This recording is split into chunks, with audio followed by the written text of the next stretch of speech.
আসসালামু আলাইকুম। আজ আমি বানিয়েছি শুটকির পাতা। এই খাবারটি আমার খুবই পছন্দের, তাই ভাবলাম আপনাদের সাথে শেয়ার করি। প্রথমে আমি ভর্তাটা বানিয়ে নিব। এখন আমি দেখিয়ে দিব ভর্তাটা বানানোর জন্য যা যা লাগবে। আপনারা দেখতে পাচ্ছেন আমি নিয়েছি ভেজা বাঁশপাতা অথবা ভেজা শীতল শুটকি 3টি, মিষ্টি কুমড়ার পাতা, শুকনা মরিচ, পেঁয়াজ কুচি, রসুন, ধনিয়া পাতা।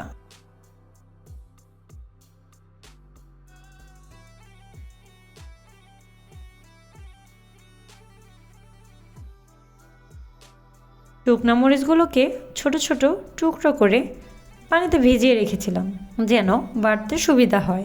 এই সবগুলো উপকরণ শিলপাটায় বেটে নেব। এই তো আমার বেটে নেওয়া হয়ে গেছে।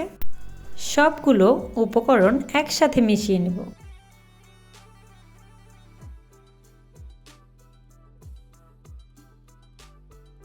এই তো আমার মেশানো শেষ। এখন সরাসরি রান্নায় চলে যাব। প্রথমে চুলায় ফ্রাইং প্যান বসিয়ে নিয়েছি। তেল গরম হলে দিয়ে দেব তৈরি করা ভর্তাটা।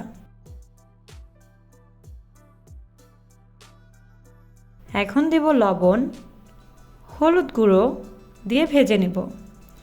আমি ভর্তাটা একবারে মুচমুচে করব না, হালকাভাবে ভেজে নেব। এই যে দেখতে পাচ্ছেন ভর্তাটা একসাথে জমা হয়ে গেছে, তার মানে আমার কষানোটা হয়ে যাচ্ছে। অনবরত নাড়তে থাকব। এখন আমি দিয়ে দিব ধনিয়া পাতা কুচি। ধনিয়া পাতা কুচি দেওয়ার পর ভালোভাবে মিশিয়ে নামিয়ে নিব। আমার শুটকির ভর্তাটা রেডি হয়ে গেছে। এইবার আমি মিষ্টি কুমড়ার পাতা নিয়ে নিচ্ছি। এই পাতাগুলো আমি সরাসরি ছাদের গাছ থেকে পেড়ে নিয়েছি। আপনারা চাইলে লাউ পাতা অথবা চাল কুমড়ার পাতা নিয়ে নিতে পারেন।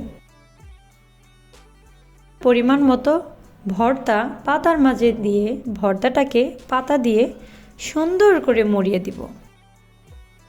এক এক করে আমি সবগুলো পাতুরিগুলোকে ভাঁজ করে নিব। আমার সবগুলো পাতুরি রেডি হয়ে গেছে, দেখতে পাচ্ছেন।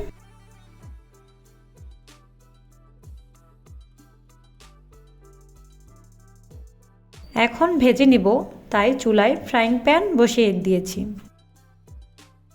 তেলটা হালকা গরম হলে দিয়ে দিব শুটকির পাতুরিগুলো। এক এক করে দিয়ে দিব শুটকির পাতুরিগুলো। একদিকে হয়ে গেলে উল্টে দিব। আবার অন্য পাশে এভাবে আমি পাতুরিগুলোকে উল্টে পাল্টে 2 দিক ভেজে নিব। হালকা আছে ভেজে নিব, বেশি ভাজলে তেতো হয়ে যাবে, তাই খেয়াল রাখতে হবে যাতে পুড়ে না যায়। এখন আমার ভাজা কমপ্লিট হয়ে গেছে। এখন আমি নামিয়ে নিব। মজাদার শুটকির পাতুরি, এটি খুবই মজাদার একটি রান্না। জানি এই রান্নাটি অনেকেই আপনারা অনেকভাবেই খেয়েছেন, আর যারা এখনও এই রান্নাটি খান নাই তারা খুব সহজেই বানিয়ে খেতে পারেন। খুবই সহজভাবে রান্না করেছি, আশা করি কোনো সমস্যা হবে না। সকলেই ভালো থাকবেন, সুস্থ থাকবেন।